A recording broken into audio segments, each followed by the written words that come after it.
ही है, लेकिन गुजरात के प्रधानमंत्री मुख्यमंत्री रहते हुए भी बेटी बचाओ बेटी पढ़ाओ जैसे अभियान उन्होंने मुख्यमंत्री के रूप में ही प्रारंभ किए थे। प्रधानमंत्री मातृ वंदना योजना हो, समृद्धि सुकन्या योजना हो, या फिर ऐतिहासिक 33% रिजर्वेशन विधानसभा और लोकसभा के चुनाव में देने का ऐतिहासिक फैसला हो, मोदी है तो मुमकिन है। मैं समझता हूं वही इसको कर पाए। नई चेतना मेरे लिए कोई कार्यक्रम नहीं है, मेरे लिए भी जीवन का मिशन है। क्योंकि बचपन से मैंने देखा अपने गांव में बेटा और बेटी के बीच भेद। अगर बेटा का जन्म हो तो खुशियां मनाई जाए, बधाई गाए जाए, ढोल बजाए जाए, और बेटी अगर पैदा हो जाए तो मां का चेहरा भी उतर जाए, जैसे बेटी नहीं हो कोई आफत आ गई हो। मैंने इसके लिए माताओं को प्रताड़ित अपनी सास के द्वारा ही होते देखा है कि बेटा पैदा नहीं कर रही, एक बेटी दो बेटी, तो फिर ये बात होती थी कि दूसरी शादी कर दो, ये तो लड़की पैदा कर दी।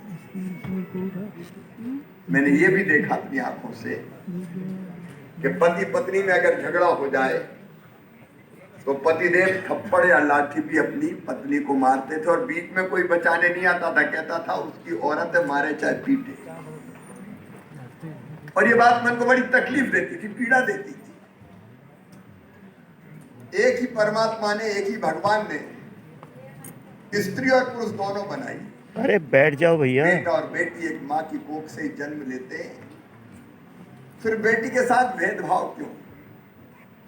बचपन से मैं कोशिश करता कि बेटी है तो कल है, बेटी को आने दो। एक जगह कार्यक्रम में छोटा था बोल रहा था, तो मैंने कहा कि बेटी है तो बेटी को आने दो, बेटी के बिना दुनिया नहीं चलेगी। तो एक बूढ़ी अम्मा खड़ी हो गई। ये मध्य प्रदेश की बात है, मेरे गांव में। बैठ जाए यार। बोले बात बहुत कर रहा है, बेटी को आने दो। बेटी आ गई तो शादी, और बड़ी हो गई तो शादी में दहेज का इंतजाम तू करवाएगा। और सचमुच में ऐसी एक नहीं अनेकों चीजें जो बेटी के जन्म को भी बाधित करती है। सेक्स रेशियो आप देखिए देश के कई राज्यों में आज भी क्या है, 1000 बेटों पे 800 850 बेटियां पैदा हो। ये भेदभाव भगवान नहीं करता, इंसान करता है। बेटा है तो आने दो, और कोख में अगर बेटी पल रही है तो दुनिया में आने के पहले ही समाप्त कर दो। ये सच्चाई है। और इसलिए बचपन से मैंने तो कोशिश की, मैं उसके विस्तार में नहीं जाऊंगा, समय मुझे इजाजत नहीं देता।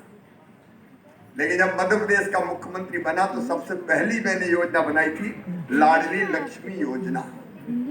मन में यह भाव था कि बेटी जब तक बोझ रहेगी दुनिया उसे चैन से जीने नहीं देगी, पैदा भी नहीं होने देगी। बेटी को बोझ मत रहने दो, बेटी को वरदान बनाओ।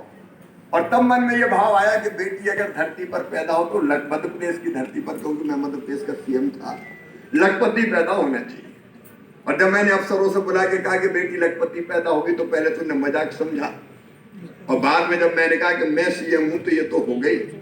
और तब ये योजना बनाई कि बेटी के पैदा होते ही उसके खाते में 30,000 रुपया जमा करेंगे, और जब वो 5वीं पास करके 6वीं में जाएगी तो 2000, 8वीं में पास करके 9वीं में जाएगी तो 4000, 10वीं पास करके 11वीं में जाएगी तो 6000, 12वीं में 6000, कॉलेज में 12,500, पास आउट करे तो 12,500, और 21 साल की होगी तो सीधे 1 लाख रुपया मिल जाएंगे।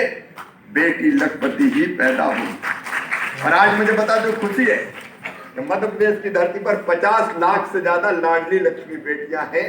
वो बेटियां जिनको मैंने गोद में खिलाया था और लाडली लक्ष्मी बेटी का बचत पत्र दिया था, आज कॉलेज में पढ़ रही है, और उन्हें मुझे मामा कहना सबसे पहले शुरू किया था। लाडली लक्ष्मी योजना